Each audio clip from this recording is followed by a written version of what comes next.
Salut à tous, bienvenue dans la feuille de match, votre émission avec les pros des pronos. J'aime bien le dire et je souris à chaque fois parce que c'est vrai que nous sommes quand même des pros des pronos. Je suis heureux d'être parmi vous de nouveau, j'ai envie de dire, après quand même une petite période d'absence. Bon, messieurs, je vous ai manqué. Bonsoir, messieurs. Bonsoir. Bonsoir. Un petit peu quand même. Ah oui, beaucoup, Pascal. Beaucoup. Un peu passionnément. On a eu des bons coachs quand même. Oui, les bons coachs, j'ai vu que mes remplacements, les coachs ont pas mal fait tourner pendant mon absence. Bon, hein. C'était pas mal les intérimaires. Bon, retour des titulaires là. Ouais. Bon, choix de l'entraîneur. Choix de l'entraîneur, ce soir on a invité Snorri Sénécal qui lui sévit en général sur RCI tous les vendredis soirs à 18h30 aux côtés d'Alexandre Giraud. Bonsoir Snorri, merci de nous faire l'amitié d'être dans cette petite équipe, cette fine équipe. Merci de ma venue pour cette palpitante émission. Je vous regarde souvent, donc je suis très content d'être là ce soir. Merci. Alors ce soir, forcément les amis, vous le savez, on va parler de football, mais également de pronostics, donc de gros sous. Il y a 2 millions d'euros à gagner ce week-end. Soyez prêts, il faut les gagner. On est d'attaque avec notre ami, nos amis Maître Pascal Bon, bien évidemment, on l'a dit, Patrice Basile, qui a déjà fait 14 sur 14. Et puis en face de lui, il y a aussi monsieur Guillaume Michaud, qui lui est le petit qui monte, hein, qui 13 sur 14. Et là, il est régulier, le petit. Hein. Ah, il est régulier, le petit Michaud, il y va. Et bon, ça commence à prendre. Donc attention, le gros lot, c'est peut-être pour vous ce week-end. On va également parler de football avec la Ligue 1 qui a vécu une journée en milieu de semaine. On l'a vu avec le Paris Saint-Germain qui a été tenu en échec par Nice à domicile. Et puis on reviendra, messieurs, si vous le voulez bien. D'ailleurs, on va commencer par cela sur Lionel Messi. D'ailleurs, ce sera votre client. Tiens, maître Pascal Bon. Lionel Messi, ou encore si vous préférez le Ballon d'Or, accusé d'abus de pouvoir. C'est ça. Je peux dire non coupable, bien évidemment. Non coupable, bien évidemment. Alors Lionel Messi qui remporte son 7e Ballon d'Or, les amis, justifié? En fait, je crois que c'est logique parce qu'on a toujours dit que Lionel Messi, on le dit encore, est le meilleur joueur du monde parce que ce qu'il fait sur un terrain c'est fabuleux, même si en ce moment à Paris, bon, il est un petit peu sur une sorte de période un peu contestée, mais bon, après tout, c'est vrai que quand on le voit jouer, il suffit de 2 ou 3 passes décisives pour qu'il éclaire un match, donc c'est peut-être ça le génie, peut-être que c'est le génie qui méritait ce 7e Ballon d'Or. Guillaume. C'est pas une surprise pour nous. Hein. Je sais pas si vous vous souvenez, il y a 1 mois et demi, on annonçait que toi et moi, comme Messi allait être victorieux, effectivement, on avait même annoncé le podium. Donc c'est pas vraiment une surprise. Après, c'est peut-être qu'il faut réfléchir pour les prochains Ballons d'Or à quels sont vraiment les critères qu'on va mettre en œuvre. Parce que l'un des critères, par exemple, c'était la carrière. Et effectivement, je pense que ça a beaucoup joué pour que Messi soit élu. Et effectivement, Messi a une carrière tellement extraordinaire que sur ce critère-là, il est quand même assez avantagé. Donc voilà, je suis content pour lui. Et après, son discours aussi a été... il a quand même dit que Lewandowski le méritait au moins l'année dernière. Donc c'est quand même assez fair-play de sa part. Moi, j'ai beaucoup aimé. Maître Pascal Bon. C'est un peu ça que je veux développer plus tard dans la plaidoirie, mais c'est vrai qu'il y a la question des critères. Et c'est vrai qu'il y a cette espèce de crampon, d'espèce de Robert qui plane au-dessus parce qu'on sent bien que le fait d'avoir pas avoir attribué en 2020, entre guillemets, ça pèse un peu sur la légitimité, entre guillemets, d'annoncer l'année suivante Messi, alors qu'on sent que Lewandowski est encore sous ces mêmes valeurs que 2020, et donc on sent bien qu'il y a comme on dit, une passe en pouvoir qui va, sauf blessure, se réaliser pour 2022. Si Bayern de Munich arrive en finale, j'irai sur les critères qui font qu'aujourd'hui, je ne suis pas aussi étonné que Lionel soit Ballon d'Or 2021. Alors, Snorri, Ballon d'Or 2021, on a quand même le sentiment que tant que ces gars-là sont là, Ronaldo et Messi, personne d'autre ne l'aura. Surtout, il faut voir la concurrence. Moi, je pense que Jorginho, il rate son Ballon d'Or, pas par le palmarès, mais surtout parce qu'il a raté 2 pénaltys importants qui sont encore dans la tête de tous les Italiens. Et même de Chelsea, en finale, il rate son péno en finale de la C1, donc je pense que ça lui a pesé. Lewandowski, malheureusement, il est polonais. Et la dernière fois qu'un joueur d'une nation mineure a gagné un Ballon d'Or, je pense que ça doit être Shevchenko ou Nedved. Donc ça remonte à quand même à un autre football d'une autre époque. Peut-être un football qui était moins individualisé aussi. On parlait peut-être plus, c'était peut-être plus la récompense individuelle d'une équipe. Et aujourd'hui, c'est peut-être là où je suis d'accord avec Guillaume, peut-être réfléchir au mode de critères. Et ces fameux 180 votants, c'est qu'en Asie, par exemple, quand tu regardes la carte des votes, tu dis « Oh bah tiens, ils ont tous voté pour des joueurs de Première Ligue ». Normal, il n'y a que la Première Ligue qui est diffusée là-bas. Et d'ailleurs, la Première Ligue a tout fait pour avoir des horaires qui collent vraiment avec les horaires asiatiques, pour avoir des très très grosses affiches lorsqu'il est 21h à Hong Kong, à Taïwan ou à Shanghai. Donc je pense que ça a un peu influencé. Il y a une réflexion à avoir sur ce ballon d'or. Non pas que Messi l'ait volé, parce qu'après tout, quand tu regardes vraiment ligne par ligne le palmarès de cette saison, Coupe du Roi, Copa América, meilleur buteur, meilleur joueur, meilleur passeur, il n'y a pas grand-chose à dire. C'est pas un scandale non plus. Mais je pense que voilà, les autres, on pourrait parler de Benzema, mais il a un problème avec la justice, puis après il gagne le championnat, mais il a toujours ce problème avec la justice. S'il avait gagné l'Euro, peut-être que, mais bon, en l'état, c'est pas un scandale non plus que ce soit Messi. J'espère qu'il va pas décliner ni pour le PSG ni tout ça, mais effectivement peut-être se poser la question, est-ce qu'on peut pas finalement à nouveau revenir sur un football moins personnifié, moins youtubé, voilà ce que je dirais. Messieurs, le Paris Saint-Germain qui a été contraint au match nul hier face à cette équipe de Nice. Du coup, c'est Marseille qui fait la bonne opération de cette journée intermédiaire. Les Marseillais qui sont sur le podium clairement aujourd'hui, qui sont deuxièmes. Qu'est-ce que vous retenez de cette journée intermédiaire, messieurs? En Marseillais, déjà, je veux dire que semaine après semaine, c'est vrai qu'on était très exigeant avec l'équipe de Marseille par son efficacité offensive et par rapport aux résultats. Mais par rapport à ce qu'on a vu hier, on se rend compte que, mine de rien, on est sur pas mal de semaines de clean sheet au niveau marseillais, qui prouve que malgré des fois les errements de Saliba, on a quand même une défense qui est solide. Et ça vient peut-être aussi relever peut-être le résultat face au PSG à domicile. Enfin, on attend plus de l'attaque, mais finalement, on a une équipe qui tient le rang sur le plan défensif. Et comme dit Sampaoli, et peut-être c'est ça qui a changé par rapport au début d'année, il a revu, il s'est adapté à son effectif et devant le football fantastique qui ne donne pas de résultat, il fait avec ce qu'il a. Et là, il est en train de repositionner pour pouvoir gagner des matchs, peut-être dans le dur un peu à la Deschamps, mais avoir une équipe qui s'appellera toujours aux supporters d'être dans les premiers rôles, au lieu de jouer 80 minutes à fond et de perdre le match. Moi, cette journée, finalement, reflète assez bien ce qui se passe depuis le début, c'est-à-dire que toutes les équipes peuvent battre toutes les équipes, parce que, à part peut-être le Paris Saint-Germain qui domine légèrement, on peut considérer qu'aujourd'hui, le championnat est très ouvert et qu'il suffit de gagner 2 matchs pour se retrouver second ou se retrouver dernier. On voit Saint-Etienne qui a quand même fait des bons résultats dernièrement et qui est dernier. Donc voilà, moi je pense que ce championnat va être très très très ouvert jusqu'au bout. Et pour les parieurs, ça va être un peu compliqué, mais bon, on est là pour ça. On verra bien comment ça se passe. Pas grand-chose à ajouter, juste une petite félicitation à Strasbourg, qui a très très bien joué en milieu de semaine, qui a éclaté Bordeaux. Et, ça fait plaisir à voir, ils sont en record de buts en attaque sur ce début de saison. Et j'espère que ça va continuer parce que ça fait plaisir à voir. Maître Bazir dit quelque chose qui est intéressant. Il n'y a que 4 points d'écart entre le 6e et le 15e. Donc voilà, il y a eu 3 matchs depuis le début du championnat avec 3 buts d'écart entre les équipes. Et en général, c'est les grosses raclées qu'on peut mettre le PSG parfois. C'est très difficile à pronostiquer. Mais après, pour ce qui est de Marseille, oui, ça a été difficile. Pourquoi? Parce qu'en début de saison, c'était tout feu, tout flamme. Et puis est arrivée la Coupe d'Europe, est arrivé le retour de Milik, il fallait trouver des solutions. Je pense que, comme tu dis, Pascal, Sampaoli est en train de trouver la solution. Et oui, c'est solide, que de défaites, ça prouve bien la solidité de cette équipe.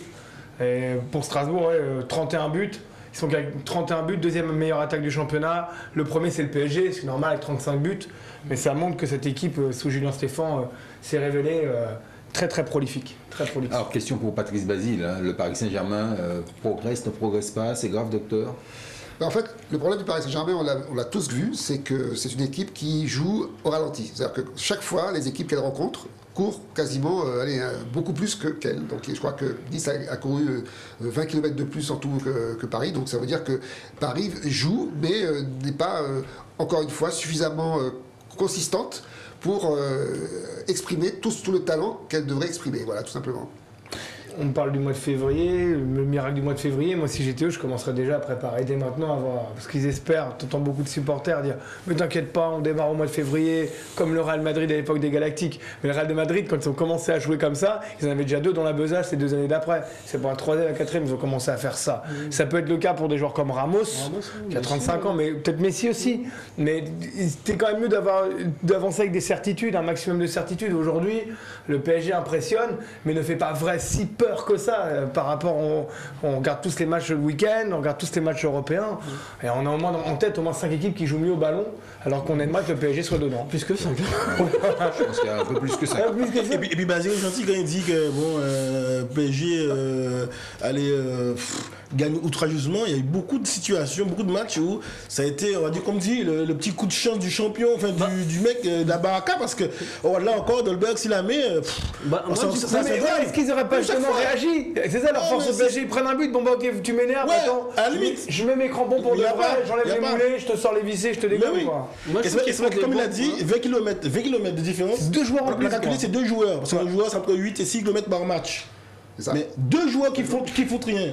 Bon, on voit lesquels. On voit bien lesquels. Mais au-delà de ça, c'est vrai que pour une équipe qui soit disant jouant contre, qui joue machin, non, il y a un souci d'engagement. Quand on voit la première ligue chaque dimanche, de Crystal Palace à West Ham ou Aston Villa. Là, on va être Brighton tout à l'heure. Ça y va. Ça y va, quoi. Ça cavale. Donc, au prix, ils sont payés dans les temps qui sont là. Après, la petite bonne nouvelle quand même, c'est qu'ils jouent pas si bien, ils ont quand même des résultats. Alors imaginez s'ils jouaient bien. Et moi je dis Ramos, je garde ça. Moi, je garde ça, je reste sur ça. Oui, mais c'est vrai. Oui, très bon entraîneur. Non, mais c'est vrai. Pour mettre On a beaucoup dit que. Ah oui. D'ailleurs, je trouvais que l'information il a été votre client.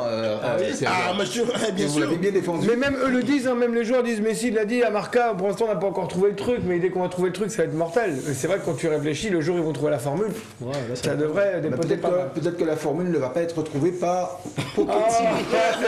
Vous avez encore changé Les amis, on va parler de gros sous maintenant avec la grille numéro 79 du Parion Sport Loto Foot 15. Il y a 2 millions d'euros à gagner. Elle va s'afficher sur vos écrans.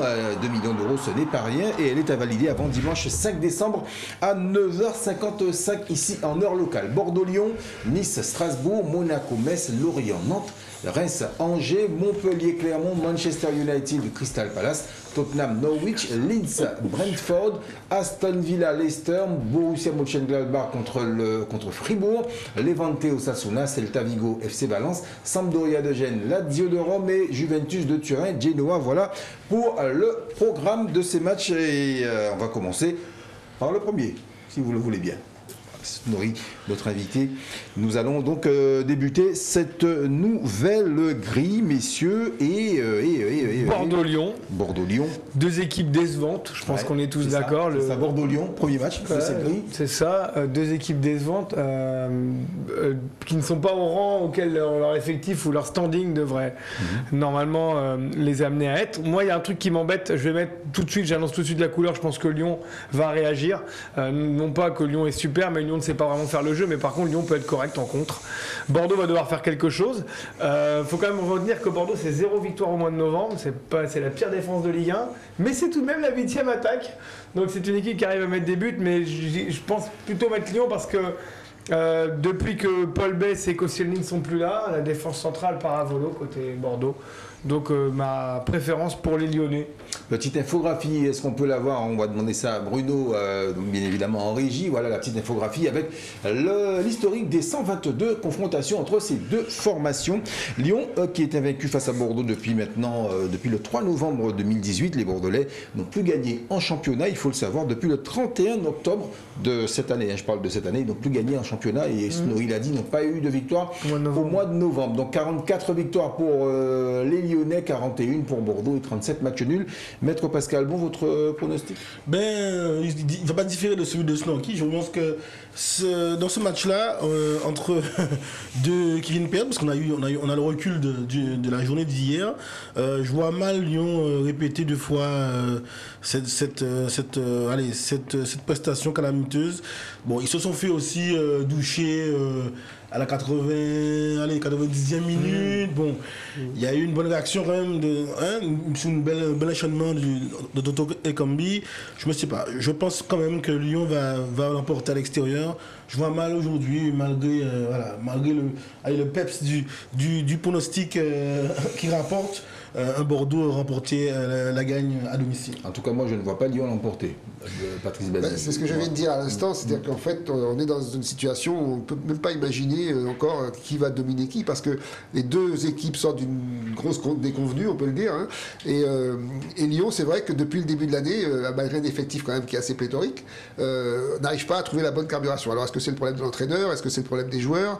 Toujours est-il qu'un Bordeaux-Lyon qui devrait être un match pétillant, et presque au niveau du match bof qu'on lit toutes les semaines, parce qu'on se dit qu'est-ce qui va se passer dans ce match.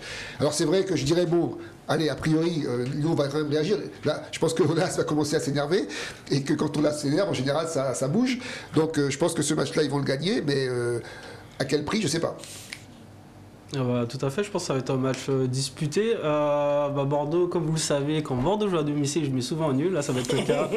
C'est les champions du match nul de la saison, on fait 7. Et je pense qu'on peut regarder sur d'autres années, ils sont souvent très bien classés sur les matchs nuls à domicile, c'est incroyable. C'était comme Auxerre à l'époque.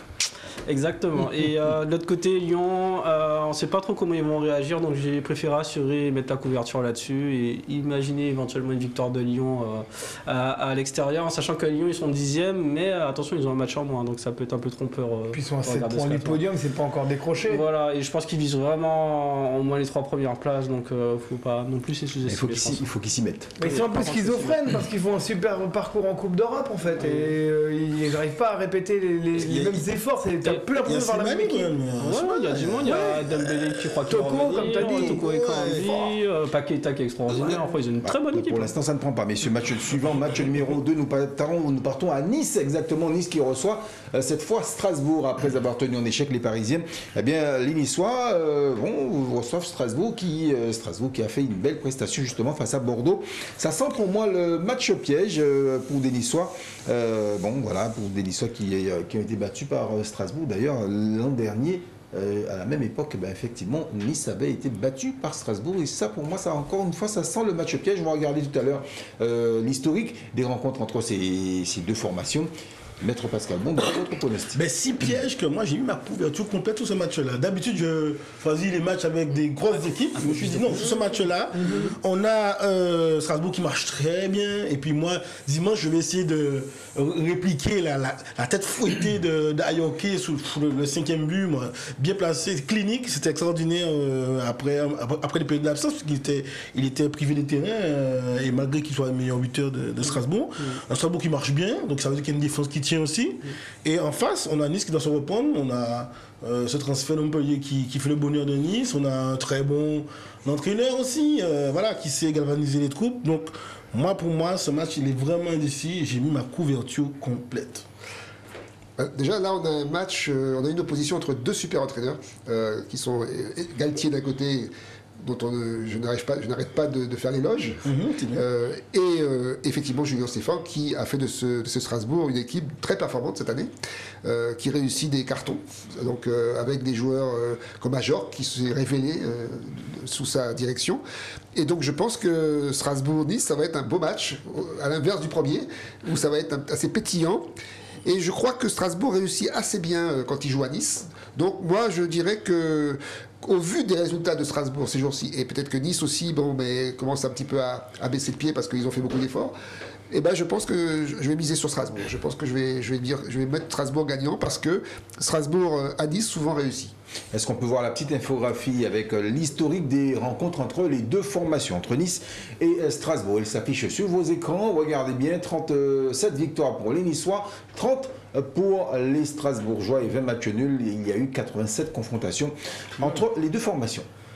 Pas mal, hein? Moi je vais prendre un peu le contre-pied de tout le monde. Moi je vois plutôt Nice. Alors Nice, depuis le début de saison, je les vois finir dans les 3 premiers. D'ailleurs j'ai un pari avec Snow qui a débuté en septembre. Je sais pas ce qu'on a parié, mais je les vois vraiment finir dans les 3 premiers. Je pense que ça passe par une victoire contre Strasbourg.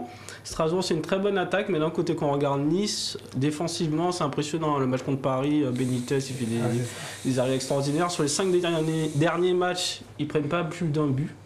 Donc c'est quelque chose d'assez remarquable et je pense qu'à domicile, défensivement, ils vont assurer, ils vont l'emporter. Ouais, moi c'est pareil, je vais mettre le grand écart, parce que le 1 et le 2, parce que Strasbourg, pour toute la dynamique que les maîtres du barreau nous ont expliqué là, et en plus Nice, Nice est reparti avec le plein de confiance du PSG. Tout de même, tu as fait 0-0 au parc, tu as tenu, tu n'étais pas loin de faire le hold-up avec Dolberg. Donc non, vraiment pas loin. Donc non, c'est une très bonne équipe avec effectivement les entraîneurs New Wave de la Ligue 1 qui n'hésitent pas à faire du déséquilibre et qui sont voilà. Donc je vais mettre vraiment, je pense comme Maître Basile à savoir un grand écart avec du spectacle et du but. Merci Snorri. Match numéro 3, nous restons pas loin de Nice, pas loin de Nice, puisque nous pas loin de la Côte d'Azur. On va à Monaco. Monaco qui accueille les Messins. Metz qui n'a plus battu Monaco, tenez-vous bien, depuis le 17 août 2019. La dernière victoire messine sur le Rocher remonte, elle, au 2 décembre 2011. Infographie, messieurs, pour avoir déjà une idée de l'historique des rencontres entre les deux formations, entre Monaco et Metz. Regardez bien, 47 victoires pour les joueurs de la Principauté, 28 victoire pour les Messins et il y a eu 25 matchs nuls. Maître Pascal. Ben, sur ce match-là, j'ai envie de dire, et je m'appuie sur ce que j'ai vu hier, je pense qu'il y a des chances que Monaco puisse se faire respecter à domicile. Ils ont retrouvé, parce qu'ils ont les joueurs, ils ont la qualité de jeu pour ça. Des fois, je sais pas, ils se font peur eux-mêmes. Voilà, je sais pas, ils déjouent comme si, je sais pas, alors qu'ils ont tout pour pouvoir remporter les matchs, un peu comme Lyon, des fois. Ils se font avoir naïvement en contre-attaque au niveau de la défense. Mais je vois aussi un Metz, malgré la défaite, du mieux, parce qu'ils ont quand même battu Nice la semaine d'avant. Metz se défend. Il y a un grand écart, on est sous l'avant-dernier, mais qui, je l'ai dit, joue comme un ballon. Quand on les voit jouer, ils jouent comme un ballon. Alors, ils n'ont pas encore trouvé ce qu'il faut pour pouvoir se retrouver dans de meilleures dispositions au niveau du classement. Mais je les vois bien essayer quand même de repousser un peu les assauts monégasques. Donc soit un match gagnant pour Monaco à domicile ou soit un match nul parce que Metz aura bien résisté. Moi j'aime bien ajouter dans mes pronostics une part de psychologie. Et c'est vrai que a priori sur le papier comme ça on pourrait dire Monaco-Metz, il n'y a pas photo, Monaco va l'emporter chez lui, mais le problème c'est que Monaco a un gros défaut, c'est de souvent sous-estimer ses adversaires. Et donc contre un Metz qui effectivement est avant-dernier, je pense que Monaco risque encore une fois de jouer mais sans vraiment s'engager, alors que Metz va jouer le tout pour le tout, comme ils ont fait, parce qu'ils ont des points à rattraper, et ils veulent se sauver. Hein, donc. Et je pense que ce match-là peut être un gros piège pour Monaco. Et si moi je suis un parieur qui veut prendre les 2 millions, je pense que je peux essayer d'aller mettre une petite victoire extérieure là-dessus. Je partage un peu l'avis de Patrice. Hein. Metz, franchement, sur les matchs à l'extérieur, je les trouve très très tranchants en attaque. Et ça va assez bien défendre. Je pense à Nguet en attaque ou de Préville. Voilà, ils ont été tranchants contre Nice, notamment. Ils l'ont emporté à l'extérieur 1-0. Et c'est quand même la 12e équipe à l'extérieur du championnat, alors qu'ils sont classés 19e. Donc c'est quand même surprenant. Et de l'autre côté, Monaco, ils sont classés 7e. Et c'est la 2e équipe à domicile. Donc finalement, il y a quand même un petit équilibre. Donc moi, je vois soit Monaco l'emporter très clairement à domicile, mais la surprise de Metz n'est pas impossible. Donc l'un ou l'autre. À Monaco, je sais que les joueurs ils en ont marre dans le vestiaire parce que même quand ils gagnent 3-0, Kovac il gueule. Donc, parce que on peut pas se relâcher. Bon, bref. Mais tu as déjà vu souriant au moment que... Non, pas souvent. C'est vrai que Nico Kovac, c'est pas un mec qui rigole beaucoup, qui est pas très souriant. Après, Metz, c'est vrai, la dynamique est là. Ils ont 12 points depuis le début du championnat, ils sont à 12. Je sais pas, mais 12. C'est ça. 12 points. Ouais. Voilà, ils en ont fait 8 à l'extérieur. Donc voilà, donc c'est vraiment une équipe qui est vraiment forte qui fait la majorité de ses points. La majeure partie de ses points extérieurs. Mais Monaco doit casser une dynamique qui est mauvaise avec 3 nuls en un mois, c'est pas possible. Donc j'ai mis Monaco parce que on n'a pas 36 doubles et 46 nuls dans cette grille non plus, mais ça m'a titillé aussi de mettre un petit coup Metz, forcément. Le match suivant, match numéro 4, nous allons à Lorient et c'est le derby de cette première partie d'émission. Infographie tout de suite, on regarde ça, on regarde l'historique des rencontres entre les deux formations historiques qui s'affichent sur votre écran, messieurs. Vous l'avez également ici en studio. Nantes qui a gagné 13 fois, 7 victoires pour Lorient et il y a eu exactement 8 matchs nuls. Donc, moi, sur ça, moi je vois bien les Canaries l'emporter. Ils ont raté le coche hier face à Marseille, mais je les vois bien l'emporter, d'autant plus que Nantes n'a pas perdu à Lorient au cours de ses 4 derniers déplacements. D'ailleurs, la dernière victoire des Merlus à domicile face aux Canaries remonte au 18 août 2013, messieurs. Moi, je vois que le 13e contre le 16e. 4 points qui les séparent. Moi, c'est le match bof de la grille. Moi, je vois le match bof de la grille. Je vois Nantes qui a un manque d'inspiration aujourd'hui. C'est vrai qu'on a loué leur bonne disposition au début de championnat. Ils sont retombés un petit peu. Je sais pas, ils sont en manque d'inspiration vraiment, même offensivement. C'est plus ce que c'était en début de saison. Et on a Lorient qui se bat aussi,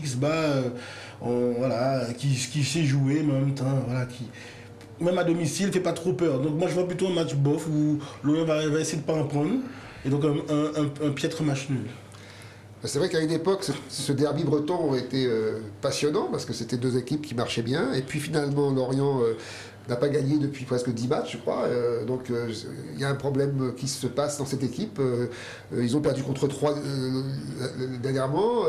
Donc vraiment, ils sont dans une sorte de spirale descendante. Nantes, qui effectivement nous avait fait des bonnes impressions au début, avec des matchs pétillants, avec des buts, à force de matchs nuls et de défaites, finalement s'enfonce dans le classement.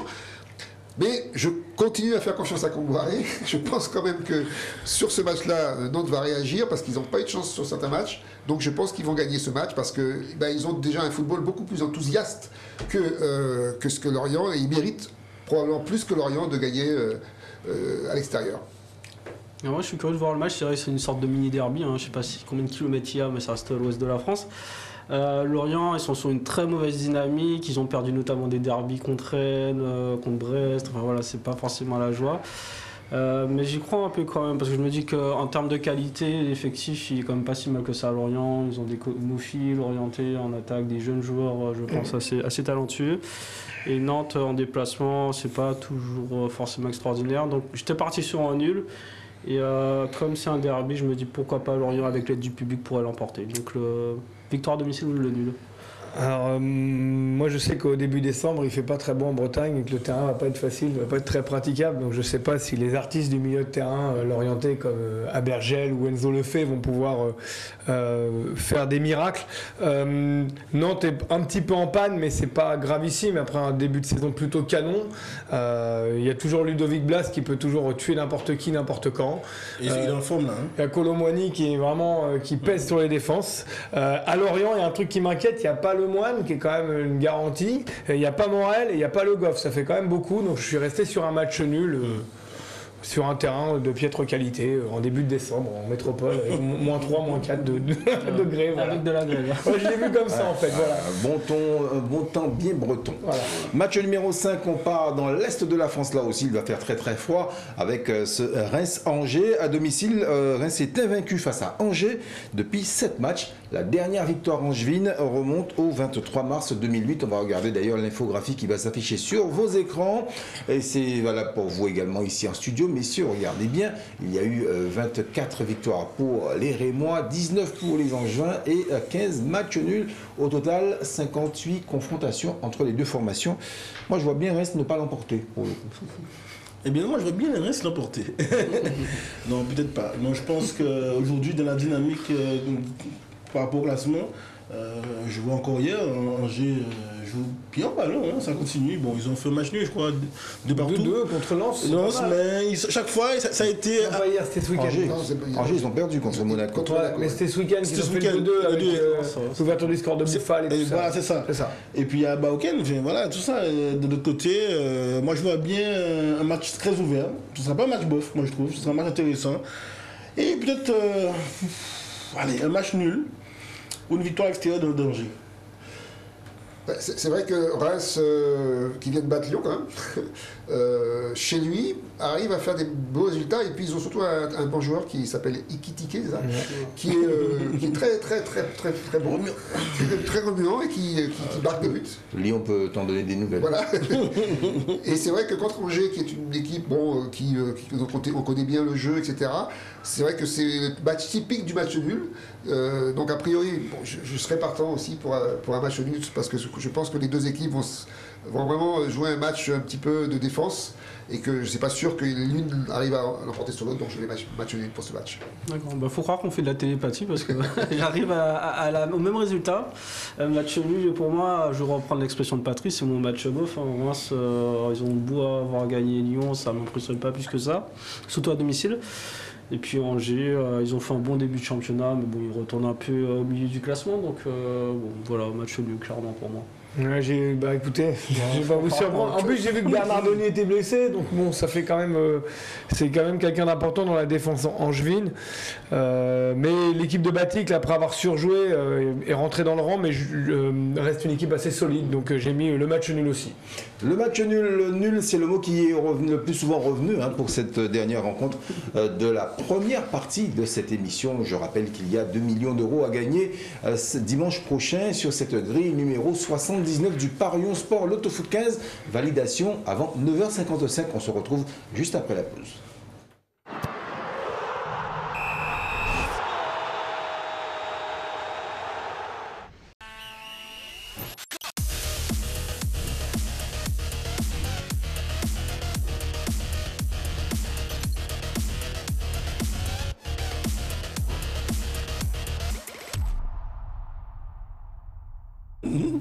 Allez, retour sur le plateau de la feuille de match pour la suite de la grille numéro 79 du Parion Sport Loto Foot 15. Il y a 15 rencontres à pronostiquer. On vous a déjà livré nos avis sur les 5 premières. On va poursuivre avec le match numéro 6. Match numéro 6 qui n'est autre qu'un certain Montpellier-Clermont. J'aurais pu appeler ça un match bof, moi en tout cas, parce que c'est pas un match qui m'inspire pour le coup. 15 confrontations, dont 6 matchs amicaux entre les deux formations. Et c'est Clermont qui mène au bilan avec, tenez-vous bien, 8 victoires à 5 pour 5 victoires. Donc pour Montpellier, on va regarder ça justement sur l'infographie qui va s'afficher sur votre écran. Regardez messieurs ces confrontations entre Clermont et oui, c'est incroyable. Les Clermontois ont gagné très souvent contre Montpellier, même on totalise même les matchs amicaux. Victoire de Montpellier. Mais bien sûr. Bien sûr. Alors, et tout à l'heure, on a essayé de prononcer l'autre Mavi Didi. Mavi Didi et le retour de Savanier, métronome en passe décisive et un coup franc. Voilà, chaque fois je dis ça, chaque fois qu'on a perdu les deux gros, Laborde et là je dis mais comment il va s'en sortir? Et ils ont sorti des petites pépites tranquilles et voilà, ils arrivent à vivre, ils ont fait le deuil de leurs deux pépites qu'ils ont laissé partir et je fais confiance à Montpellier pour pouvoir peut-être renverser, arranger un peu ces stats qui sont défavorables pour gagner à domicile face à Clermont qui joue très bien, ils jouent très bien encore hier. C'est la cinquième équipe de possession de balle dans le championnat, ils sont à 58% de possession minimum par match et attention Clermont ça joue bien. Ils sont très très remuants, ils savent marquer aussi, mais pour autant je vois Montpellier se faire respecter à domicile.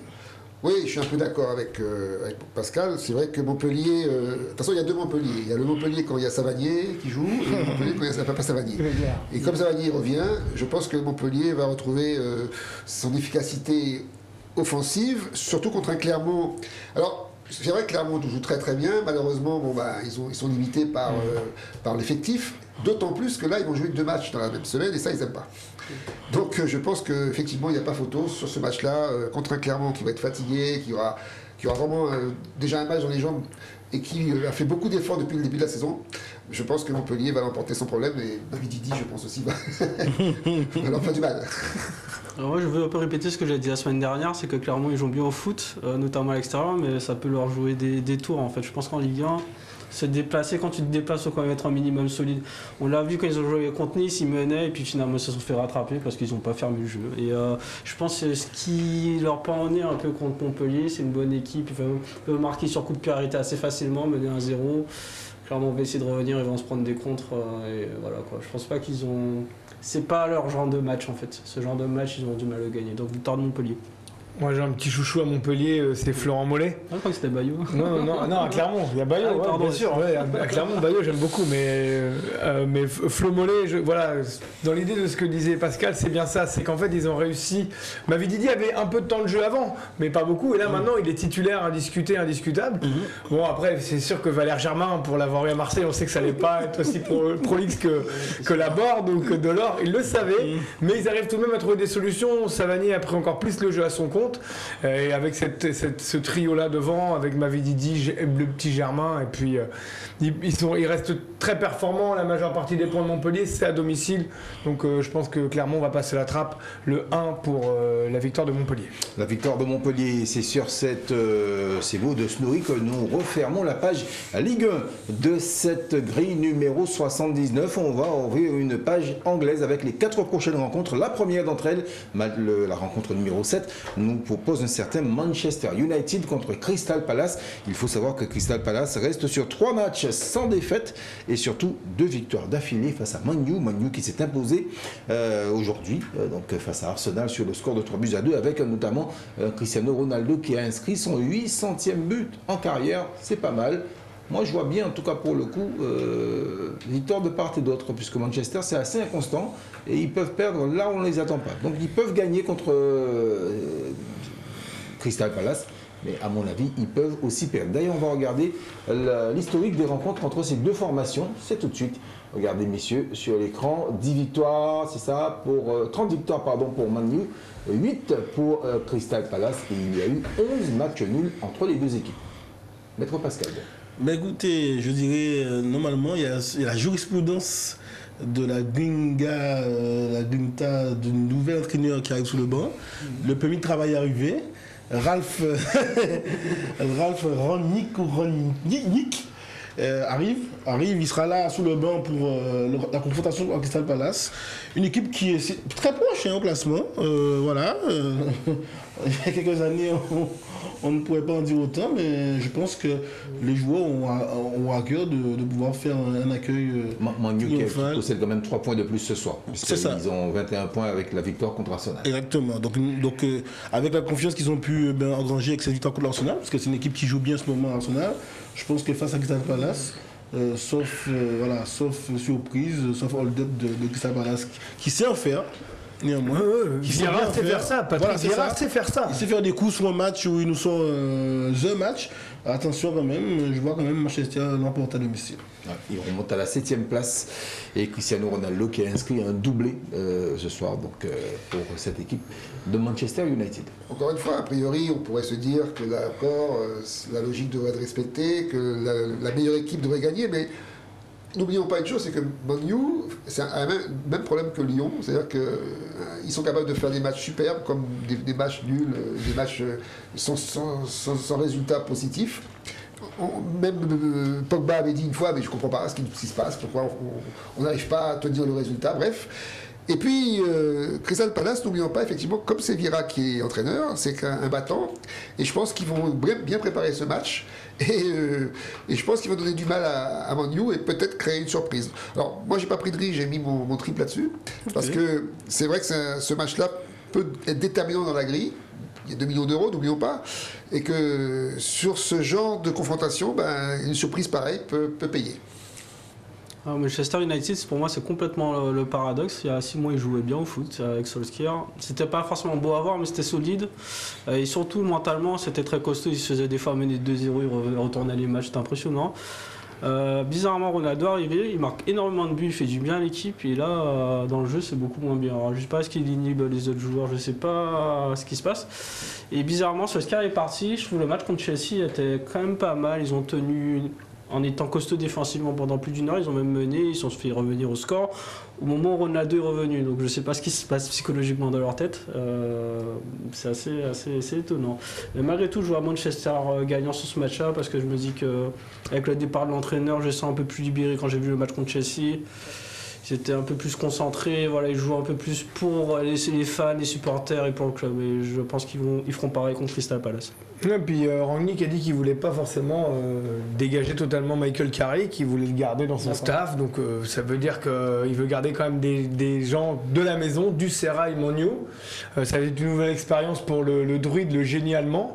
Manchester United, c'est vrai, sous Solskjaer était 15e équipe à domicile, mais il n'est plus là. Donc l'effet nouveau coach se fait déjà sentir par le coach intérimaire. Et à mon avis, malgré le retour en grâce de Christian Benteke que Vieira a sorti de la case, et tu peux jouer, tu es encore un bon joueur. Il n'y a pas que Lukaku dans la vie en Belgique. Sois courageux. Et depuis, c'est redevenu un joueur impressionnant, Christian Benteke. Donc, malgré les absences de Pogba, de Varane et de Cavani, voire même peut-être de Luke Shaw, je pense que Manchester United est reparti sur un cercle vertueux et Crystal Palace sera la première victime. Tottenham-Norwich, match suivant, match numéro 8. Tottenham qui reste sur 5 matchs sans défaite face à Norwich. La dernière victoire des Canaries remonte au 22 février 2014. Infographie et surtout historique des rencontres entre ces deux formations. Regardez bien, 23 victoires pour Tottenham, 15 pour Norwich et 17 matchs nuls. Tottenham qui a été victorieux également aujourd'hui, 2-0. Victoire 2-0 face à Brentford. Victoire des Hotspurs. Mais écoutez, on a l'expression qui dit on n'achève pas un homme blessé à terre. Mais j'ai envie de dire non, là il faut que Tottenham se lâche et profite d'une confrontation face à un mal classé pour que justement Harry et les siens puissent se donner du capital confiance. Donc faire un match sérieux face à un 19e Norwich. J'ai regardé Norwich, c'est l'équipe, on appelle ça l'équipe 3 points. Quand on fait les tournois, voilà, moi j'ai regardé depuis le début de la saison, c'est minimum 2-0, 3-0. Enfin, voilà, si Tottenham n'est pas capable de gagner Norwich, bon, mais on arrête les pronostics. Et voilà, donc victoire nette et claire de Harry et les siens à domicile. Je suis un petit peu d'accord avec Pascal. C'est vrai que Tottenham est une équipe qui revient bien depuis quelques temps. Bon, ils n'ont pas pu jouer contre Burnley, mais je pense qu'ils auraient fait un bon résultat. Ils ont gagné aujourd'hui. Oui, non, mais je pense que Tottenham est une équipe qui est capable de battre une équipe comme Norwich. Parce que Norwich, bon, finalement, ça fait 3 matchs sans défaite. Oui, ils ont quand même 2 bons résultats dernièrement. Mais enfin, je sais que Tottenham, en fait, l'avantage qu'ils ont, c'est qu'ils sont capables de gagner ce genre d'équipe. Ils ont un niveau, et dès qu'ils arrivent à ce niveau, c'est bon. Mais par contre, dès qu'ils passent un niveau supérieur, comme les équipes au-dessus, Chelsea, Man City, ça, alors là, ils explosent. Mais sur ce genre de match, en général, ils ne déçoivent pas, surtout chez eux. Donc, moi, j'ai mis Tottenham aussi gagnant. Voilà. Okay.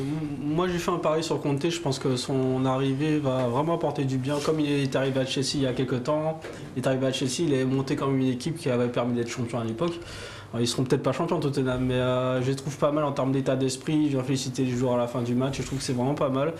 Puis de l'autre côté, Norwich, équipe de bûcherons, avec la seule star, c'est Timo Pukki, le Finlandais. Mais sinon, les rares points qu'ils prennent, en fait, c'est contre des relégables, des équipes comme Newcastle. Ils font des matchs nuls contre Wolverhampton. Bon, c'est pas mal Wolverhampton, mais c'est pas le top haut du classement. Donc, victoire de Tottenham assez facile à domicile pour moi. Vous avez quelque chose contre les Portugais? Non, ouais, t'as vu, effectivement, tu parlais il va checker ses joueurs à la fin du match. Il recule Josette pour pas qu'on lui fasse la blague de la moumoute, parce qu'il sait que ça lui plaît pas trop, Antonio Conte. En tout cas, effectivement, tu as raison, Guillaume, le 3-5-2 cher Antonio Conte en train de prendre ses marques est devenu finalement un 3-4-1-2 chez Tottenham, suivant les joueurs qu'il a. C'est quand même la 5e meilleure équipe à domicile de Première Ligue, Tottenham. Donc Norwich, malgré sa pléthore de stars comme Pierre Lismelou, par exemple, Pukki ou Tim Krul dans les buts, le gardien spécialiste des pénaltys. Non, il n'y a pas photo, il faut qu'il les cogne. Donc j'ai mis Tottenham le 1. Match suivant, match numéro 9 qui va opposer Leeds à Brentford. Brentford qui a perdu, on l'a dit tout à l'heure, face à Tottenham, et Brentford qui mène 5 victoires à 3 face à Leeds lors de leurs 12 confrontations. Ah oui, 12 confrontations entre les deux équipes. Et il y a eu 5 victoires pour Brentford face à Leeds. Et oui, les deux équipes vont s'affronter, il faut le savoir, messieurs, pour la première fois en Première Ligue. C'est la première confrontation en Première Ligue entre ces deux formations. Avantage à Leeds? Avantage à Leeds parce que je pense qu'ici on est tous d'accord sur le fait que nous ne sommes pas très spécialistes d'effectifs ou de Brentford. Voilà. Ah, il y a Wissa qui est à Lorient avant, qui a abandonné Mofi, tu vois, et qui est parti faire du fric, mais ça marche pas. Voilà. Par contre, je suis un peu interloqué par le classement de Brentford par rapport à Leeds. Bon, je dis quand même Brentford. Pas d'écart après. Voilà, oui, c'est vrai, mais quand même ils sont devant. Donc ça veut dire qu'ils ont joué quand même mieux jusqu'à présent que Leeds. Leeds revient bien. Moi je connais Rafinha quand même à Leeds. Quelques jours pas mal. À Leeds, normalement, à Leeds à domicile devrait l'emporter pour se refaire, comme tu dis, au classement. On n'a qu'un point entre le 11e et le 6e dans la Première Ligue, donc il y a de quoi se remettre à l'endroit pour Leeds à domicile. Oui, ben pareil. De toute façon, tous ces matchs-là vont être très compliqués à pronostiquer parce que c'est une grille, mine de rien, qui est compliquée, difficile. Et toutes ces équipes se valent. La seule chose qu'on peut prendre en compte, c'est éventuellement le fait que Leeds joue à domicile, que Bielsa, ce n'est pas n'importe quel entraîneur, que depuis quelque temps, il a réussi quand même à faire pas mal de choses avec cette équipe-là. Et puis, voilà, et que Brentford, bon, bah, ça reste quand même le promu qui tire un peu la jambe, qui est quand même faible, faut bien le dire. Donc, moi, je reste sur l'idée que là, Leeds va jouer un match sérieux contre une équipe qui, techniquement, n'est pas de son niveau. Donc, je fais confiance à Bielsa pour gagner ce match, tout simplement. Bah, c'est vrai que ce ne sera pas le match de l'année pour moi en première ligue. En tout cas, c'est deux équipes relativement faibles.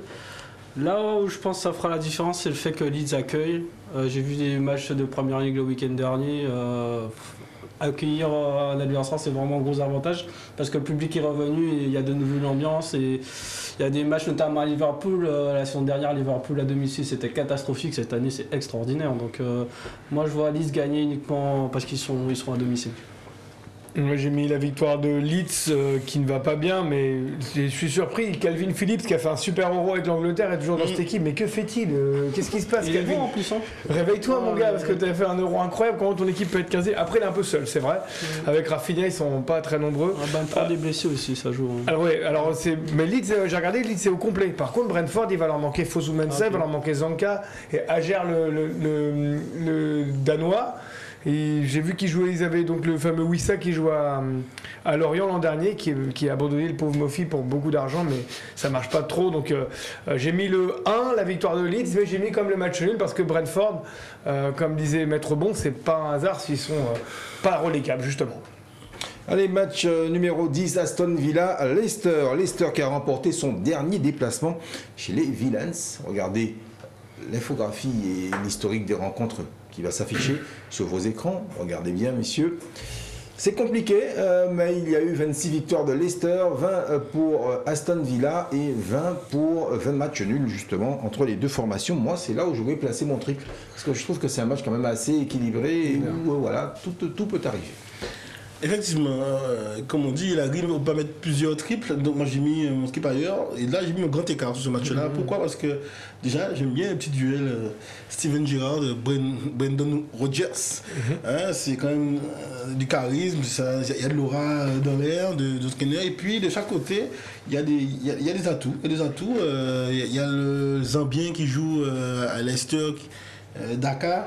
Il y a Madison dans le milieu qui est sympathique et il y a le Vardy. Donc ça, normalement, ça va. Et le Belge, Tillmans. Mais il est blessé. Donc, comme Wesley Fofana qui voilà, ça Fofana aussi. C'est pour ça que voilà. dans mon pas. Donc c'est compliqué quand même pour Leicester, mais qui fait de belles prestations, je le dis aussi. Et Aston Villa qui joue bien. Aston Villa qui joue bien, il y a cet effet. Depuis qu'il est arrivé, c'est un peu plus sérieux derrière, c'est un peu plus sérieux au milieu. Voilà, moi je trouve que Aston Villa c'est sympa et je vois bien soit une victoire à domicile d'Aston Villa ou soit une belle victoire aussi de Leicester pour continuer à se replacer, puisque c'est une équipe qu'on a connue dans de bonnes dispositions des années passées et là ils sont un peu retombés, mais c'est une grosse équipe normalement avec quelques moyens financiers. Oui. Match encore très compliqué à pronostiquer. Alors Leicester, en plus, c'est une équipe, comme tu as raison, Ronny, tout peut arriver. C'est une équipe qui est capable du meilleur comme du pire, qui a déjà été championne de Ligue 1, de première ligue, comme ça. Aston Villa, et Leicester, pour moi, c'est deux équipes effectivement qui se valent complètement. Comment savoir qui va gagner? Alors moi, j'ai préféré mettre victoire à l'extérieur et victoire à domicile, donc j'ai assuré le coup. Parce que tout peut arriver encore une fois, donc moi, en tant que parieur, j'assure. Tout simplement. Moi, du côté d'Aston Villa, il y a des joueurs que j'apprécie vraiment beaucoup. Il y a Tyrone Mings, international anglais, qui est sacré baraque quand même. Et le gardien extraordinaire, je ne sais pas si vous connaissez Emiliano Martinez qui a remporté la Copa América. Voilà, c'est mes deux gros chouchous. De l'autre côté, Leicester.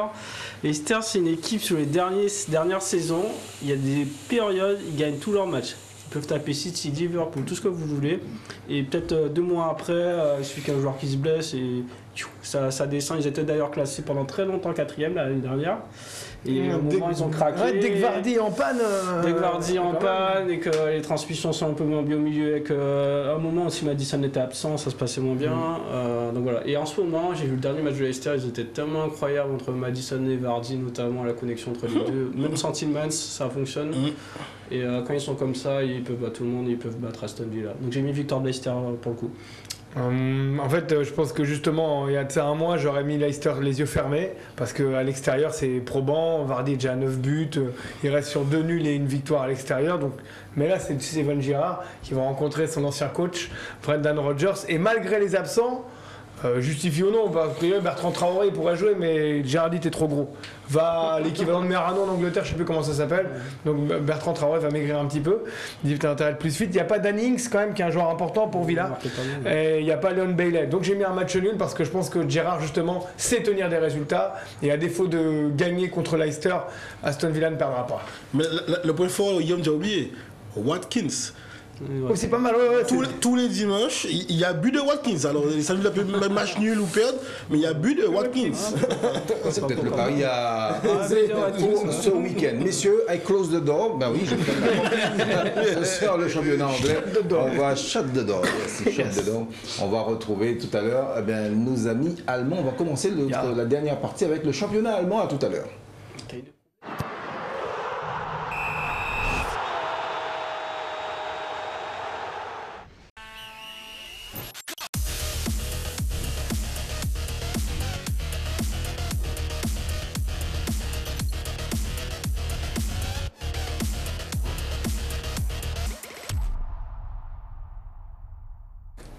Retour sur le plateau de la feuille de match, émission que vous retrouvez bien évidemment tous les jeudis. Nous sommes en compagnie de Maître Pascal Bon, de Patrice Basile, de Guillaume Michaud et de Snorri Sénécal qui nous fait l'amitié d'être là ce soir. Nous allons poursuivre la descente de la grille, pas une descente aux enfers, une descente tout court, de cette grille numéro 79 du Parion Sport Loto Foot 15. Je rappelle qu'il y a 2 millions d'euros à gagner. Je rappelle également que tout ce que vous avez entendu ce soir, tout ce que vous entendrez également tout à l'heure, eh bien vous allez pouvoir retrouver ça sur l'application Feuille de Match. Sur laquelle on vous a compilé non seulement les pronostics, les bonnes infos, enfin vous avez tout, les bons à savoir, tout ce qu'il faut, vous avez sur l'application bien évidemment la feuille de match. Alors je ne sais pas comment on dit ça en anglais, en allemand c'est Ich Die Tour, on ouvre la porte, voilà, au championnat allemand avec ce match numéro 11 entre Mönchengladbach et Fribourg. Fribourg qui n'a gagné qu'une seule fois de toute son histoire à Mönchengladbach. C'était le 1er avril 1995, le Borussia qui est donc invaincu à domicile face à cette équipe depuis maintenant 17 rencontres. On va regarder l'historique d'ailleurs qui va s'afficher sur vos écrans. Il y a eu donc un total de 38 confrontations entre les deux équipes, 13 victoires pour Fribourg, 12 pour Mönchengladbach et 13 matchs nuls. Maître Pascal Bon, votre pronostic? Je suis embêté. C'est une grille très intéressante. Non, mais les gars qui ont produit cette grille-là, ils sont forts. Ils ont du boulot. Sadique. Du boulot, sadique. Parce que franchement, on a deux équipes qui viennent de 2 défaites. Je vais respecter la hiérarchie par rapport au classement. Je pense que les problématiques du Borussia Mönchengladbach sont plus criants que Fribourg. Fribourg, ça va quand même. Ils sont quand même 4e. Ça veut dire qu'ils ont de quoi tenir la dragée haute à pas mal d'équipes. Donc je pense que même à l'extérieur, devant la crise actuelle, puisque ils ont fait illusion face à des gros quelques matchs. J'ai vu Leipzig, des Leverkusen Gladbach qui avaient l'air d'être dans le rang, et puis derrière, ça s'écroule. Donc je pense que Fribourg va enfoncer le clou même à l'extérieur et continuer à mettre de la distance entre eux deux malgré les 4 points. Pascal a raison, c'est vraiment très difficile de pronostiquer quoi que ce soit sur cette grille. Donc il faut aller chercher des psychologies, tu vois, Alors, Mönchengladbach, c'est un peu comme la guirlande de Noël. C'est un coup ça s'allume, un coup ça s'éteint, un coup ils en mettent 5 au Bayern, un coup ils en prennent 4 à Cologne. Ouais, mais c'est compliqué, c'est compliqué. Alors, c'est vrai qu'à part Thuram sur le banc, machin, Pléa, donc moi je dis qu'ils vont se ressaisir. Moi, c'est mon pronostic. Ils vont se ressaisir, même contre un Fribourg qui, effectivement, est bien classé, mais bon, qui pour l'instant, vient quand même de subir 2 revers. Hein. Donc, je pense que peut-être que Mönchengladbach a trouvé un nouveau rythme et va peut-être se relancer. Moi, je fais confiance à Mönchengladbach et je mets Mönchengladbach vainqueur sur ce match. C'est un match super dur à pronostiquer. On a vu les statistiques tout à l'heure. Il y a autant de nuls de victoires d'un côté comme de l'autre.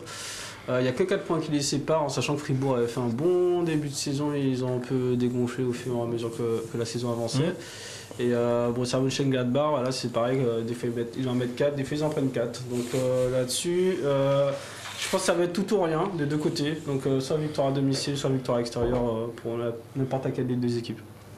Moi j'ai là ma couverture totale, mon 1, mon N et mon 2, parce que Gladbach sans Lars Stindl c'est moins Gladbach.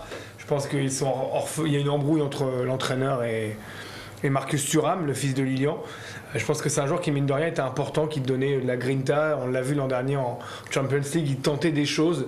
Et je pense qu'il manque un peu cette percussion-là. Pléa n'a mis que 3 buts et une passe d'ess en 17 matchs, c'est pas terrible. À la pointe et de l'autre côté, on a Fribourg, meilleure équipe à l'extérieur, pas bonne à domicile, certes, 8e équipe à domicile, mais 2e équipe à l'extérieur, composée de joueurs, nous on les connaît pas trop, mais Höller, Gunther, Ginter, Lovart, c'est des joueurs quand même, Lovart, c'est quand même des joueurs expérimentés en Bundesliga, une moyenne d'âge plutôt jeune, c'est une des équipes sensation, une des équipes sexy, je vous conseille de les regarder, vous ne serez pas déçus. Donc j'ai mis ma couverture totale parce que, comme vous disiez, Gladbach c'est quand même un grand nom, il faut que Mönchengladbach doit se réveiller tout de même, le deuxième Borussia. C'est clair, le deuxième Borussia, comme tu fais bien de le dire. Match suivant, on part en Espagne, messieurs, pour le match numéro 12 entre Levante et Osasuna. Levante qui n'a gagné que 4 de ses 9 réceptions d'Osasuna. Regardez l'historique des rencontres entre les deux formations également qui va s'afficher sur vos écrans. 9 victoires pour Osasuna, 7 pour Levante et il y a eu 2 matchs nuls entre ces deux formations. Un total, vous l'avez vu, de 18 confrontations entre les deux équipes. Bon, victoire d'Osasuna à l'extérieur, Maître Pascal Bon. Oui, encore une fois, c'est un peu la proie facile. On va se l'équipe 3 points de la Liga. Si Osasuna n'est pas capable de remporter à l'extérieur, bon, là aussi. Hein. Après, Levante peut faire une petite révolte. Levante, voilà, oui, Ventate, peut-être oui, mais je crois pas. Moi, je crois que Osasuna va tenir le rang et remporter la victoire à l'extérieur. Voilà le genre de match bof particulier, parce que d'un côté, on a Levante qui a fait 7 points, 7 matchs nuls. Et Osasuna, 0 victoire depuis 6 matchs. Qui dit mieux? Non, ça c'est le match nul par définition. Je ne peux pas pronostiquer autre chose que nul sur ce match. Parce que quoi de plus? Nul le match ou nul le résultat? Les deux. Alors, moi, pour être honnête, je n'ai jamais vu jouer cette saison l'une des deux équipes, donc ça paraît difficile à pronostiquer. Après, je me souviens qu'à l'année dernière, Osasuna a réussi à faire des coups quand même à l'extérieur. Et puis les Levante 20e, 7 points, une victoire, j'y crois pas trop. Donc le coup Osasuna extérieur me paraît très très probable et je mise là-dessus. De toute façon, une équipe comme Levante, ils sont derniers, mais le chef de leur défense c'est Mustafi. Vous vous rappelez de ce joueur allemand Skodran Mustafi. Voilà, qui s'était fait humilier en Mondiovision à l'Euro 2016 par Pogba. Donc voilà, rappelez-vous de ce joueur. Donc si tu prends lui, moi qui suis fan d'Arsenal, quand il était Arsenal, c'était une catastrophe. Là, il va à Levante, il chute à la 20e place. C'est pas le bon gars, c'est pas le bon mec. Donc comptez pas sur lui. En plus, ils ont Melero, qui est le seul joueur à peu près bankable de cette équipe qui est blessé. Le côté, on a Osasuna, top 5 à l'extérieur depuis le début de saison. Donc équipe respectable, qui en plus a... leur Nacho Vidal, c'est l'homonyme du Nacho Vidal qu'on connaît nous pour les films pour adultes. C'est un spécialiste des va-et-vient et des appels en profondeur. Donc il porte le même nom, il joue après le même genre de poste. Il n'est pas encore minuit, Snorri, merci. J'ai évoqué des films pour grands garçons comme vous, j'ai rien dit de spécial. Voilà, donc j'ai mis la victoire d'Osasuna et leur spécialiste maison Nacho Vidal. Très bien, merci. Bonne info à messieurs. Michael Carrick quitte Manchester United de façon définitive. Il a claqué la porte, donc il n'attendra pas. Il ne sera pas dans le staff. Il ne le prend pas finalement. Eh oui, c'est non. C'est vrai qu'il n'a pas voulu. Et voilà. Lui, il n'a pas voulu aussi. Ah bah oui, il n'a pas voulu, tout simplement. Je pense que c'est normal. Match suivant, match numéro 13, on reste toujours en Espagne avec ce Celta Vigo FC Valence. Valence qui n'a plus gagné à Vigo depuis le 19 janvier 2019. J'ai envie de dire, attention quand même, match à 6 points, Maître Pascal Bon. Exactement, bon, c'est là encore un match à couverture partielle. Voilà, Pourquoi? Parce qu'il y a Mina d'un côté, Solari, ça joue très très bien. Les deux, en tout cas aujourd'hui, se sont fait plaisir. En Coupe du Roi, je crois que c'est 3-0 pour le Valence, 5-0 pour Celta Vigo. Tranquille, ça, ils ont mis un peu voilà, les idées à l'endroit pour pouvoir aborder ce match-là. Ce match, effectivement, à 6 points, parce que celui qui perdra ce match-là se fera un peu distancer par rapport aux très gros qui sont devant. Mais ça joue bien à Valence. Moi, j'aime bien voir Valence jouer. Et je mets quand même une petite mine plus sur Valence que sur Celta Vigo, mais je sais que je dis Mina et Solari, ça me fait très très peur. On va regarder quand même l'historique des rencontres entre les deux formations avant de passer la parole à Patrice Basile. On va regarder ça ensemble, messieurs, regardez bien. 35 victoires pour le FC Valence, 19 pour le Celta Vigo et 24 matchs nuls. Patrice Basile. Bon, moi j'ai toujours eu une petite préférence pour Valence parce que dans ma lointaine jeunesse, j'avais un joueur qui s'appelait Campes qui jouait là-bas et j'ai toujours trouvé cette équipe sympathique et j'aime bien. Donc, on a eu juste Langlema aussi. Voilà, il y a Langlema effectivement. Et on a eu Foulquier aussi qui joue là-bas. Ouais, donc c'est une équipe qui a un palmarès et contre Celta Vigo, encore compliqué à pronostiquer. Donc moi je pense que Valence est mieux armé que Celta Vigo et je parierais pour une petite victoire à l'extérieur. Moi, sur ce match-là, je ne suis pas inspiré par autre chose. Non, moi c'est un peu pareil, Vigo ça m'inspire pas grand chose. Ils ont des joueurs corrects, hein, mais je trouve que Valence par rapport à l'histoire, le poids de l'histoire, je pense que ça joue un peu dans les têtes et je vois Valence emporter à l'extérieur personnellement, donc je mettrais le 2. Moi j'aime bien comment cette équipe du Celta Vigo, donc j'ai mis la victoire du Celta à domicile vu qu'ils sont en plus au complet, et j'ai mis le match nul tout de même à Valence. Il va leur manquer Gabriel Paulista qui est une pièce maîtresse au milieu de terrain. Il est blessé depuis 2 semaines, mais Valence peut quand même ramener un point de Vigo, donc j'ai mis le 1 et le N. Match suivant, match numéro 14, direction à l'Italie ou la Grande Botte, comme vous préférez, la Sampdoria qui reçoit la Lazio de Rome. La Sampdoria qui a mis fin la saison dernière à une série de 4 défaites consécutives face à la Lazio, et ce à domicile. Donc moi je vois bien les Laziali encore une fois enfoncer le clou, gagner de nouveau. Moi aussi je vois bien la Lazio faire un beau déplacement à la Samp. C'est vrai qu'on a un joueur qu'on connaît très bien. Siro dans la Samp, je crois que tu parles de Siro. Voilà, mais la Lazio c'est quand même pas mal. J'ai toujours dit, ils ont quelques soucis d'équilibre au niveau défensif et milieu, mais devant, moi je trouve que ça joue très bien. Ça crée. Et c'est vrai que face à cela, je vois bien quand même qu'ils se déplaceraient bien face à un modeste 15e. Je vois bien la Lazio l'emporter à l'extérieur. La Lazio qui a été contrainte au match nul aujourd'hui face à l'Udinese sur le score de 4 buts partout. On va regarder également l'historique des rencontres entre les deux formations avant de laisser parler Patrice Basile. 52 victoires pour la Lazio de Rome. Vous avez 33 matchs nuls et je ne vois pas bien, je crois que c'est 27, c'est ça, 27 pour la Sampdoria de Gênes, messieurs. Oui, la Lazio de Rome, sur le papier, encore une fois, semblerait supérieure, mais ils en ont pris 4 contre Naples quand même la semaine dernière. Là, ils viennent faire le match nul. Et ils en ont pris 4 aujourd'hui. Voilà, donc c'est pas très encourageant. Hein. Donc moi, je pense que c'est plutôt un match qui va vers le match nul, ce match-là. Donc moi, en tant que parieur, je préférais assurer sur le match nul. Bon, Sampdoria, effectivement, est une équipe maintenant qui est un petit peu sur courant alternatif. Elle peut le mieux comme elle peut le moins bien. Donc moi j'assure sur le match nul, c'est mon pari de ce jour. Voilà. Ouais, je suis un peu l'avis de Patrice parce qu'on a vu le match entre Lazio et Napoli, mais c'était une correction intégrale. Les gars ils n'ont pas eu une occasion, ils ont pris 4 buts, des buts magnifiques, mais ils ont vraiment été inexistants, ça m'a fait peur. Bon, j'ai pas eu l'occasion de voir le fameux 4-4 d'aujourd'hui, mais ça m'a tellement inquiété que je me suis dit que le match nul est tout à fait envisageable. Donc le nul ou alors victoire de la Lazio pour moi.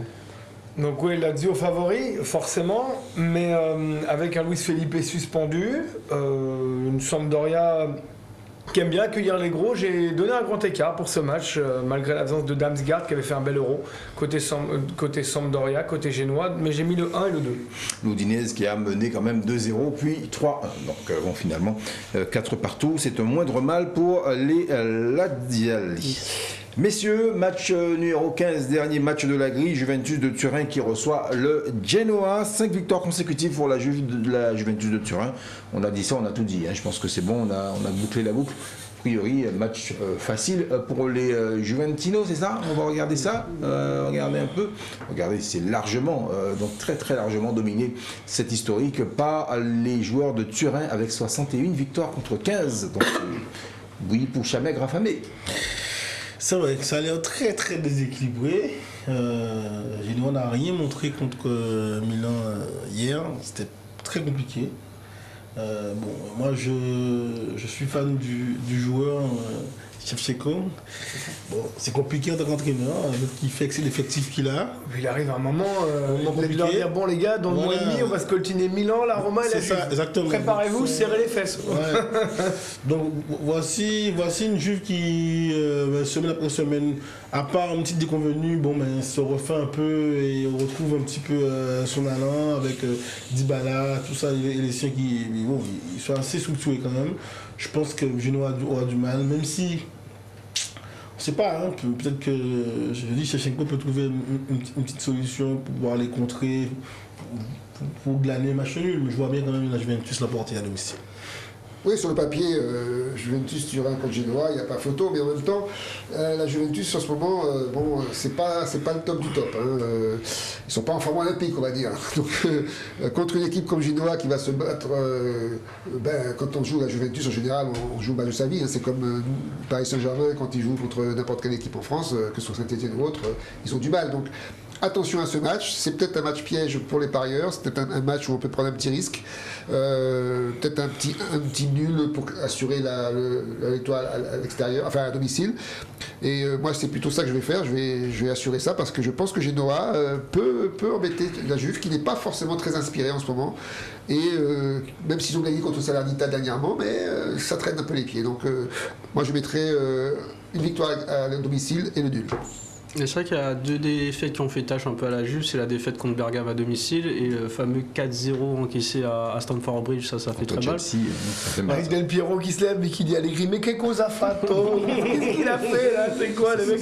Il était fou Del Piero, il était fou. Moi je considère qu'il y a quand même des patrons en Serie A, l'Inter qui est le champion en titre, et le deuxième patron pour moi ça reste quand même la Juve. Ils vont perdre des matchs de la saison, c'est sûr, mais ils vont faire ce qu'il faut quand même pour essayer de rattraper Milan et Napoli. Et là-dessus, contre Genoa, je pense que ça fera pas un pli. Ils vont s'imposer assez facilement en fait. Parce que Genoa, ils n'ont pas, aujourd'hui en tout cas, d'arguments. Ils ont perdu contre la Roma. Ils ont des matchs nuls en pagaille. Voilà, il n'y a pas de victoire sur les 5 derniers matchs. Donc, ouais, mais le fait qu'ils aient fait un nul contre Empoli au milieu de plein de rencontres difficiles, Empoli qui est une des équipes qui joue le mieux au foot en Italie actuellement, je pense qu'il y a un début avec Shevchenko, ça va peut-être être long, mais il a Empoli, c'est Empoli, mais il avait, mais c'est une équipe qui joue bien au football en Italie. Ouais, tout le monde dit que c'est pas un grand nom. Tu vois. Après, ils ont beaucoup d'absents aussi. Gênes, c'est compliqué. T'as pas Crisito, t'as pas Saicedo, t'as pas Destro, t'as pas Maximovic, ça fait beaucoup. Donc oui la Juve, mais une petite victoire de pas grand chose. Voilà, je vois pas une raclée. Ouais, c'est ça. Enfin, donc la Juve, quoi, un 0 penalty, quoi. Ouais, la Juve version Allegri, en fait. Dybala. Ouais, voilà, un truc comme ça. Morata. Le bon vieux Catenaccio. Voilà. Merci messieurs, c'était donc la dernière rencontre et donc les derniers commentaires sur ces rencontres. On va laisser mouliner tout ça et puis on va revenir tout à l'heure pour vous livrer la synthèse des pronostics. Tout de suite, parole à la défense. Et Maître Pascal Bon sur son arbre perché va nous dire ce qu'il pense, mais en tout cas comment il va plaider pour son client aujourd'hui, son client qui n'est autre que le Ballon d'Or, accusé d'abus de pouvoir, Maître. Oui, Ronnie, oui, téléspectateurs. Quand on accuse encore une fois, c'est Messi qu'on accuse encore une fois. Quand on joue au PSG, je vais finir par porter plainte pour harcèlement. Mais c'est vrai que les éléments ont été un petit peu distillés tout à l'heure par chacun de nous et je vais les réunir et après vous allez faire votre choix. Est-ce qu'aujourd'hui, le terme est-ce que c'est abusé? C'est ça, on a dit abus de pouvoir, mais c'est abusé, Lionel Messi. Voilà, donc c'est quoi le placement? C'est Lionel Messi, c'est Lewandowski, c'est Jorginho et KB9. Donc Benzema. Donc au détour de ce qu'on va pouvoir défraîchir sur les éléments qui permettent de retenir le Ballon d'Or, on va déjà voir que, voilà, à mon sens, il n'y a pas de culpabilité pour Lionel Messi et son titre. Et c'est aussi de dire qu'il y a deux choses. Il y a l'homme, Lionel Messi, et il y a aussi le système. On l'a dit tout à l'heure. il y a un ballon d'or. Ballon d'or, c'est le meilleur joueur du monde, France Football. Voilà, si je vous dis Lev Yashin, ça vous dit quelque chose? Oui. Le seul gardien qui a eu ballon d'or. Voilà, donc, et depuis quelques années, tant que Cristiano Ronaldo et Lionel Messi seront ou sont en activité, il y a un partage de titres entre ces deux-là. De temps en temps, il y a Modric qui passe. Bon, voilà. Sinon, et puis l'année dernière, comme je l'ai dit, il y a eu cette espèce d'épouvantail. On est frustré. Et c'est un peu ça qui ressort. Chaque fois qu'il y a une désignation du meilleur joueur, il y a toujours les déçus, les grincheux. Il y a toujours et si on reflétait le système. Le système, il a beaucoup bougé. Au début, c'était désigné par les journalistes européens. Après, on a ouvert. C'est passé par des journalistes. Il y avait 3 collèges, 108 journalistes internationaux de pays, des trois hémisphères, et on est revenu un petit peu à ce que ça avait depuis 2017. Comme on a eu quand même cet écart, on a quand même eu cet écart avec les entraîneurs et les joueurs et les cabinets de sélection qui décidaient. Là, il y a 4 ballons d'or déjà. 4 ballons d'or. Et maintenant, on est revenu aux journalistes depuis 2017. On est revenu aux strict journalistes internationaux. Et là, on voit quoi? On voit 3 critères pour être désigné ballon d'or. Premier critère, on l'a dit, performance individuelle. Deuxième critère, performance collective de son club ou en sélection ou voilà. Et entre guillemets les titres. Et troisième, et j'y viendrai, c'est ça qui viendra par rapport à Messi, c'est l'image du joueur. Le fair play, la classe. La classe personnelle du joueur. Ouais. Alors quand on combine ces trois critères, moi je reprends ceux qui pourraient disputer le Ballon d'Or à Lionel Messi. Lewandowski, malheureusement, pas de titre, pas de Coupe d'Europe. Bon, la Ligue des Champions, c'était en 2020. 2021, pas d'euro, donc ça manque. Jorginho, il a peut-être effectivement l'euro. Une Ligue des Champions. Une Ligue des Champions. Ouais, mais tu sais que c'est pas le meilleur joueur du monde, honnêtement. Bon, après, comme tu l'as dit. Cette année, oui. Voilà. C'est là où je suis pas d'accord pour cette année. Cette année, c'est lui le meilleur. Comme tu l'as dit, derrière, il y a aussi le fait qu'il ait raté les 2 pénaux, machin, ça joue.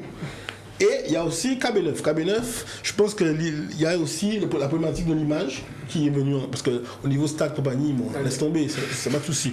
Mais et ça vient un petit peu avec les tabloïds anglais, on a eu l'affaire Mendy qui s'est cumulée avec l'affaire des Fernandez. Enfin, on est perçu maintenant un peu sulfureux sur le mot personnel, donc ça n'a pas aidé KB9 dans son image. Donc c'est un critère aussi qui fait qu'on écarte aussi KB9. Donc qu'est-ce qui reste? Il reste la Sud-América, qui a gagné la Sud-América, et ça fait longtemps qu'il courait après, parce qu'il se faisait chaque fois chipper par le Brésil ou les autres.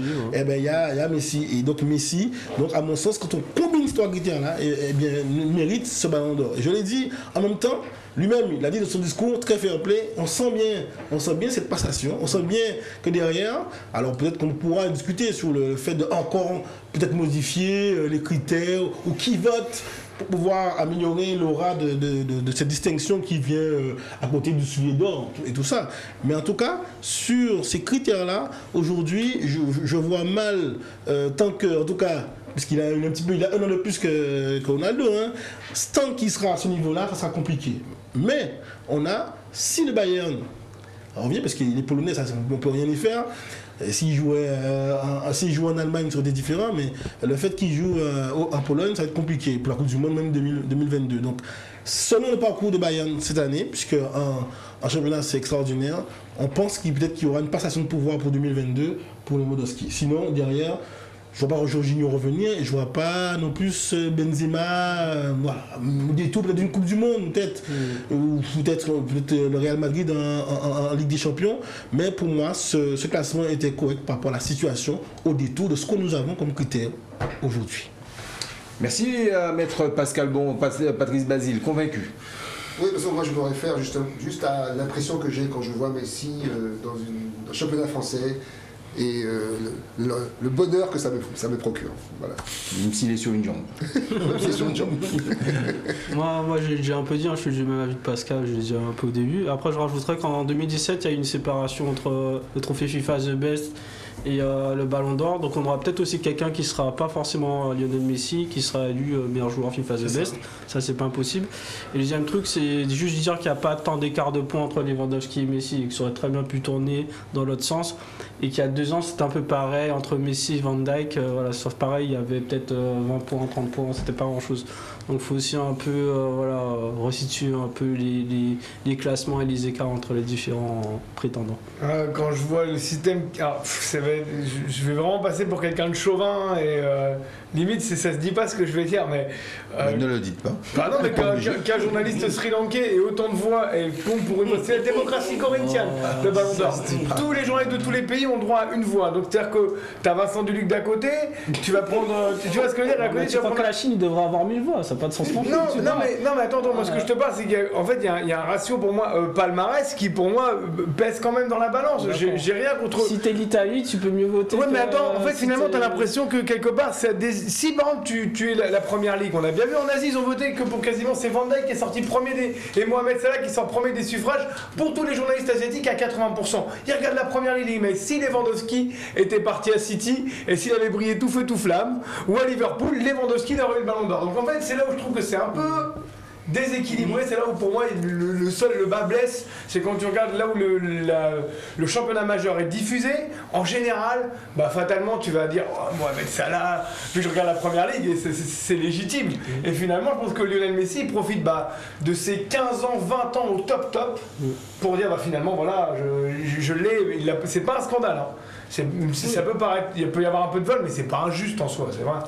C'est clair, ce n'est pas juste, ce n'est pas heureux, ça n'a pas été volé, ce n'est pas injuste comme le disait Snorri. Et moi je vais, pour conclure messieurs sur cette histoire du Ballon d'Or, moi il y a juste une chose qui me chagrine, c'est que je ne comprends pas pourquoi un Ballon d'Or ne peut pas être gardien.